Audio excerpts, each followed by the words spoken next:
খালেদা জিয়ার স্বাস্থ্য সংকট ও তারেক রহমানের দেশে ফেরা, রাজনীতির এক জটিল সমীকরণের সন্ধিক্ষণে দাঁড়িয়ে দেশ। আসসালামু আলাইকুম, স্বাগত জানাচ্ছি নিউজ ডিকোড ভিডিওতে। বাংলাদেশের রাজনীতিতে এখন সবচেয়ে বড় আলোচনার বিষয় দুটি প্রধান চরিত্রকে কেন্দ্র করে। এক, গুরুতর অসুস্থ সাবেক প্রধানমন্ত্রী বেগম খালেদা জিয়ার স্বাস্থ্য সংকট। দুই, দলটির ভারপ্রাপ্ত চেয়ারম্যান তারেক রহমানের দেশে ফেরা নিয়ে জল্পনা। এই দুই ঘটনা কেবল বিএনপির অভ্যন্তরীণ বিষয় নয়, বরং তার দেশের আগামী রাজনীতির গতিপথের নিয়ামক হয়ে উঠেছে। আজকের এই গভীর বিশ্লেষণে আমরা দেখব কেন এই মুহূর্তে এই দুটি ইস্যু সর্বোচ্চ মনোযোগের কেন্দ্রে এবং কিভাবে এই টানাপোড়েন আগামী দিনের রাজনীতির সমীকরণকে প্রভাবিত করতে পারে। দেশের রাজনীতি এখন দাঁড়িয়ে আছে এক চরম সন্ধিক্ষণে। একদিকে লাইফ সাপোর্টে থাকা একজন সাবেক প্রধানমন্ত্রীর জীবন সংকট, অন্যদিকে দীর্ঘ নির্বাসনে থাকা তার পুত্রের দেশে ফেরার অদৃশ্য নিয়ন্ত্রণ। দুর্গম পথ পাড়ি দিয়ে রাজনীতির দীর্ঘ পথ হেঁটেছেন তিনি, কিন্তু আজ ৭৯ বছর বয়সে এই নেত্রী নিজেই কঠিন পথের যাত্রী, জীবন মৃত্যুর সন্ধিক্ষণ। বলছি বিএনপি চেয়ারপারসন ও ৩ বারের সাবেক প্রধানমন্ত্রী বেগম খালেদা জিয়ার কথা। গত কদিন ধরে তার স্বাস্থ্য নিয়ে দেশের রাজনীতিতে চরম উত্তেজনা।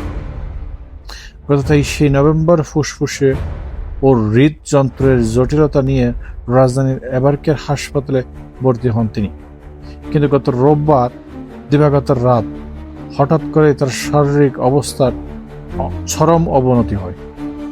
তাকে দ্রুত নেওয়া হয় নিবিড় পরিচর্যা কেন্দ্র আইসিইউতে। বিএনপির ভাইস চেয়ারম্যান আহমেদ আজম খানের বরাতে জানা যায়, বেগম জিয়া বর্তমানে ভেন্টিলেশন সাপোর্টে আছেন। যদিও বিএনপির নেতারা লাইফ সাপোর্টের বিষয়টি পুরোপুরি নিশ্চিত না করে বলেছেন তিনি খুব ক্রিটিক্যাল কন্ডিশনে আছেন, তবে তিনি আমাদের মাঝে ফিরে আসার জন্য লড়াই করছেন। দীর্ঘদিন ধরে লিভার, কিডনি, ডায়াবেটিস এবং হৃদরোগ সহ নানা জটিল রোগে ভুগছেন তিনি। চিকিৎসকদের মতে তার কিডনির কার্যক্ষমতা মারাত্মকভাবে কমে যাওয়ায় ফুসফুসে পানি জমে শ্বাসকষ্ট দেখা দেয়। এখন কিডনির স্থিতিশীলতা ছাড়া সামগ্রিক অবস্থার উন্নতি কঠিন। গত কদিনের ডায়ালিসিস চলছে, তবে পরিস্থিতি এখনো গুরুতর বলে মনে করছেন বিশেষজ্ঞ চিকিৎসকরা। এদিকে মা জীবন মৃত্যুর সন্ধিক্ষণে ছেলে লন্ডনে। বিএনপির ভারপ্রাপ্ত চেয়ারম্যান তারেক রহমান কি সত্যি দেশে ফিরতে পারছেন না, নাকি এর পিছনে আছে অন্য কোনো রহস্য? তিনি নিজেই বলেছেন এই সিদ্ধান্ত নাকি একক নিয়ন্ত্রণাধীন নয়।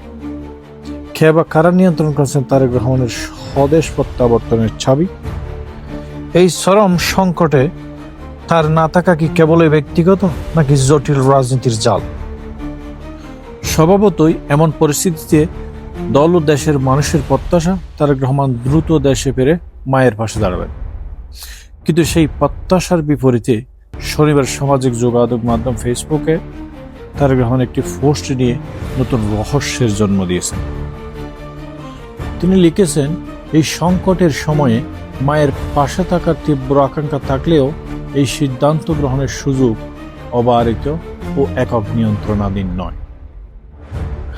রাজনৈতিক বিশ্লেষকরা মনে করছেন তারেক রহমানের দেশে ফেরাবে না ফেরার বিষয়টি আপাত দৃষ্টিতে যতটা না ব্যক্তিগত, তার চেয়ে বেশি রাজনৈতিক ও কৌশলগত।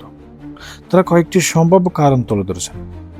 ১/১১ মুসলেকা ২০০৮ সালে দেশ ছাড়ার সময় তারেক রহমান রাজনীতি না করার শর্তে একটি মুসলেকা দিয়েছেন বলে রাজনৈতিক মহলে গুঞ্জন আছে, যদিও এর মেয়াদ শেষ হয়েছে কিনা তা পরিষ্কার না। দ্বিতীয় কারণ হিসেবে উল্লেখ করা হয়েছে নিরাপত্তা ঝুঁকি। বিএনপির পক্ষ থেকে তার নিরাপত্তা নিয়ে গুরুতর উদ্বেগ প্রকাশ করা হয়েছে, এমনকি তার জন্য 2টি বুলেট প্রুফ গাড়ি কেনারও খবর রয়েছে সংবাদ মাধ্যমে। তৃতীয় কারণ হিসেবে রাজনৈতিক কৌশলকে উল্লেখ করেছেন রাজনৈতিক বিশ্লেষকরা।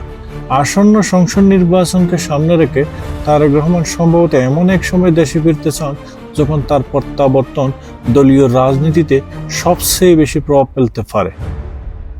তিনি একটি উপযুক্ত সময়ের অপেক্ষায় আছেন বলে বিশ্লেষকরা ধারণা করছেন। প্রিয় দর্শক, বাংলাদেশের এই জটিল রাজনৈতিক পরিস্থিতিতে তারেক রহমানের ভবিষ্যৎ নিয়ে আপনার কি মনে হয়? আপনার মূল্যবান মতামত বিশ্লেষণ অবশ্যই কমেন্ট বক্সে তুলে ধরুন। ভিডিওটি ভালো লাগলে লাইক ও শেয়ার করে অন্যদের কাছে পৌঁছে দিন। দেশের রাজনীতি, সমাজ ও অর্থনীতির প্রতিটি খবর গভীরভাবে ডিকোড করতে আমাদের channel news decode BD subscribe করে বেল আইকনটি প্রেস করে দিন। আমাদের সঙ্গেই থাকুন। ধন্যবাদ সবাই।